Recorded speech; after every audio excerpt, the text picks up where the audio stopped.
Descobri um centroavante estrangeiro na mira do Flamengo, vídeo de hoje.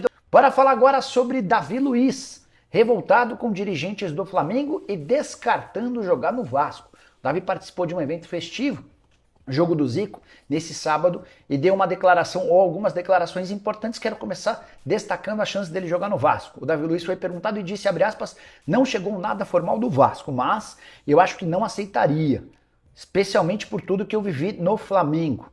E ele completa, nem falei com o meu empresário, que tá me ligando. Já disse para ele que não é para me encher o saco por agora, só quero conversar com ele a partir de 1º de janeiro, é hora de curtir a minha família. Sobre o Flamengo, Davi Luiz foi enfático, abre aspas para ele. A única vírgula da chateação foi a maneira que eu fui comunicado pelo Flamengo, que foi pelas redes sociais. Ninguém da nova diretoria teve esse papo de homem para homem. Ou foi algo intencional ou um pouco amador. O Davi Luiz chegou a dizer que tinha um acordo fechado com a antiga diretoria, um acordo verbal para a permanência dele, com a vitória do BAP e do Boto. A vitória do BAP na eleição e a contratação do José Boto como diretor de futebol, essa nova diretoria o ignorou. A revolta é em especial com o José Boto, o novo comandante rubro-negro. Bora de informação importante e exclusiva, o Flamengo está de olho em um centroavante que joga no Shakhtar Donetsk, Lassina Traoré, é a nova opção para a camisa 9 rubro-negra, indicação de José Boto, novo diretor executivo de futebol do Flamengo. Esse Traoré tem 23 anos de idade, é de Burkina Faso e joga no Shakhtar Donetsk. Jogador na atual temporada soma 18 jogos, 3 gols e 2 assistências. Havia sido comprado pelo clube ucraniano em 2021 por 10 milhões de euros. Jogador formado no seu país, em Burkina Faso, com passagens ainda na base pela África do Sul e pelo Ajax, onde ele se profissionalizou e chegou a viver bons momentos, foi comprado pelo Shakhtar Donetsk. O José Boto tem como grande especialidade a busca por jogadores que ainda não estouraram ou que vivem em algum momento de dificuldade, e dá para dizer que o Traoré se encaixa nesse perfil. É uma negociação em andamento, vale a lembrança de que o Flamengo busca um centroavante depois da perda do Gabigol. A ideia é que esse centroavante também possa jogar um pouquinho mais afastado da área, para que quando o Pedro estiver à disposição, a partir de maio ou junho, ele se recupera de uma cirurgia no joelho, o Traoré possa, ou esse novo atacante possa atuar ao lado do Pedro, no caso o Traoré, caso as negociações avancem. Perguntei se há chance desse negócio acontecer, em que fase, de que estágio da negociação ela se encontra, e a pessoa que me passou a informação contou que como o Flamengo tem dinheiro, tudo fica mais fácil de acontecer.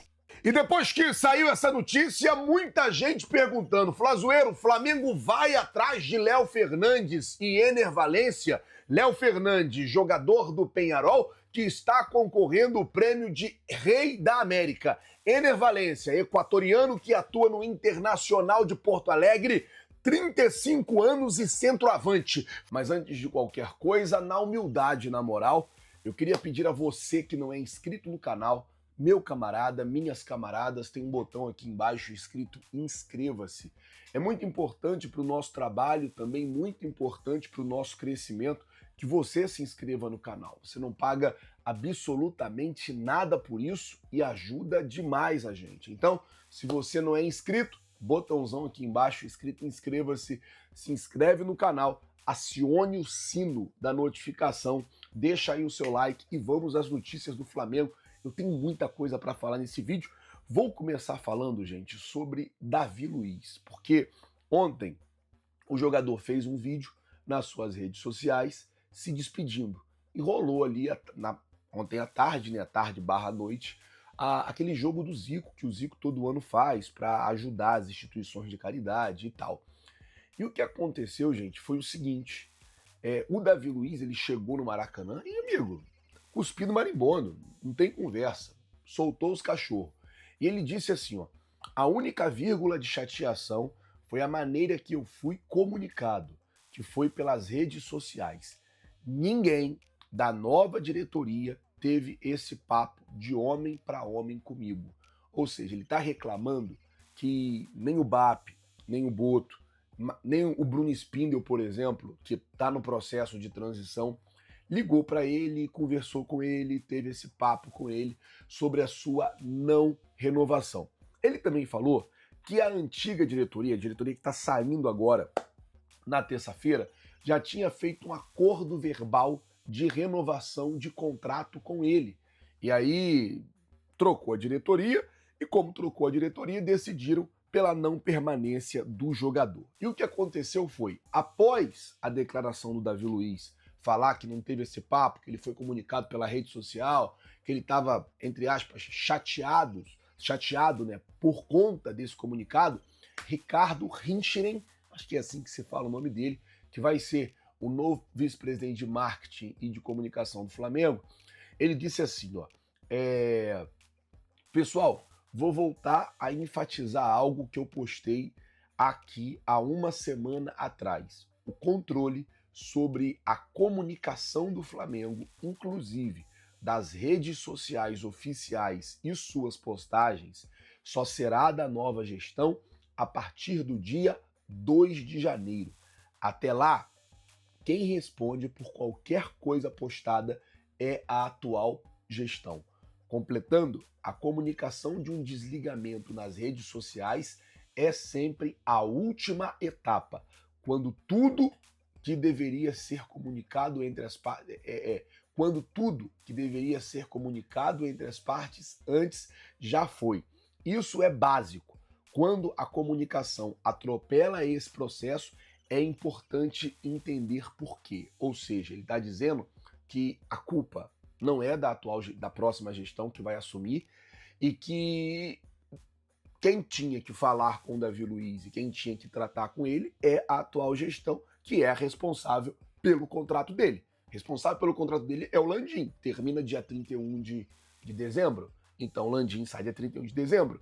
Quem teria que comunicar e fazer tudo isso com ele não era a nova gestão, e sim a atual gestão. E a situação ela é basicamente essa. É por isso que eu defendo uma mudança que o BAP quer fazer no estatuto, que é essa questão de transição, sabe? É sempre muito complicado, porque fica meio que um lado jogando pro outro agora, não, a culpa é de fulano, não, a culpa é de Beltrano, não, a culpa é de fulano, e fica um jogando pro outro, e a situação chata, uma situação realmente complicada. Enfim, talvez eu chamaria o Davi, se eu fosse o Flamengo, daria ao Davi pelo menos mais 3 meses de contrato. Davi, vamos tentar fazer aqui 3 meses de contrato para você ter uma despedida. Se ele quisesse, beleza. Se ele não quisesse também, tá tudo bem. Vai embora, vai com Deus e tá tudo certo. Bom, era isso que eu faria. Falando ainda sobre isso, assim, muita gente falando, Flazoeiro, Palmeiras está se reforçando, time A está se reforçando, fulano está se reforçando e até agora o Flamengo nada. Gente, o Flamengo não está se reforçando ou não está anunciando contratação de jogadores justamente por isso. A nova gestão ainda não assumiu. Eu acredito que o Boto está trabalhando, acredito que o BAP está trabalhando, mas os anúncios oficiais, eles só vão acontecer depois do dia 1º de janeiro. Eu acredito nisso. É claro que tem os nomes, tem as avaliações, tem os processos que eu acredito que estão acontecendo. E por isso que nós estamos de plantão esse final de ano. É por isso que, senão eu já tiraria férias. Por isso que nós estamos de plantão. Hoje a gente está de plantão, amanhã tem a coletiva do Boto, onde provavelmente ele já vai falar alguma coisa, já vai falar de alguns nomes, a gente já vai ter alguma noção ali sobre o Firmino, já vai ter alguma noção ali sobre a possibilidade de algum ou outro jogador, mas acredito que a chegada, anúncio oficial mesmo, é só a partir do dia 1º, quando o BAP vai assumir. Aí beleza, aí já vai ser a nova gestão, é toda a responsabilidade de Luiz Eduardo Batista, o BAP. Falando ainda sobre isso, né, sobre contratação, essa informação que saiu do Ener Valencia, informação que saiu lá no portal Gaúcha ZH, que o Flamengo estaria interessado na contratação do Ener Valencia e que o Internacional via com bons olhos vender ou negociar o atacante equatoriano de 35 anos com o Flamengo. Gente, eu vou ser honesto, eu não consegui confirmar essa informação. Eu acho que o Flamengo, aí eu vou falar aqui do que eu acho, tá? Que o Flamengo não iria atrás do Ener Valencia pela idade do jogador. O jogador está com 35 anos. Acho que o Flamengo vai contratar um centroavante, sim, porém um jogador mais novo, um jogador mais jovem. Ontem, na chegada do Boto, na live, eu estava até falando sobre isso. Eu falava que o Gabigol, ele chegou no Flamengo em 2019, ele tinha 23 anos, cara. Então, tipo assim, o Pedro, quando chegou, também era bem mais novo. Então, assim, vai procurar um centroavante agora, vai fazer um contrato mais longo, procura um jogador mais jovem, procura um jogador mais novo, que ele vai conseguir jogar, vai conseguir desempenhar e vai conseguir entregar, porque essa temporada que está começando agora, que vai começar já no dia 11, vai ser uma temporada muito corrida. Vai ser uma temporada muito corrida. Filho. Não dá para dar bobeira nessa temporada, vai ter muita coisa. Outra situação que surgiu também é a possibilidade do Flamengo contratar Léo Fernandes. Jogador, esse tem 26 anos, joga no Peñarol, porém pertence ao Toluca do México. A informação é que o Toluca do México emprestou o jogador ao Peñarol, mas quer vender ele por 7 milhões de euros. Camisa 8, um dos destaques do Peñarol nesse ano de 2024 e concorre ao prêmio de Rei da América pela sua participação aí no Peñarol na Libertadores da América. 26 anos, desculpa, é a idade do jogador. É ele que está jogando, como eu disse, nesse momento no Uruguai, né? no Peñarol do Uruguai, mas pertence ao Toluca do México. A gente sabe de 4 reforços: um lateral direito, um meia, um ponta e um centroavante. Esses são os alvos do Flamengo. E esse meia de 26 anos pode ser uma opção para o Mengão, já que o jogador está emprestado ao Peñarol, pertence ao Toluca do México, e se o Toluca já emprestou, é porque provavelmente não conta com o jogador. Esse Léo Fernandes, ele passou pelo Fluminense, eu acho que rescindiu de forma amigável com o Fluminense e foi embora quando saiu, né, do Brasil e foi embora. Esperar para ver como é que vai ficar essa situação.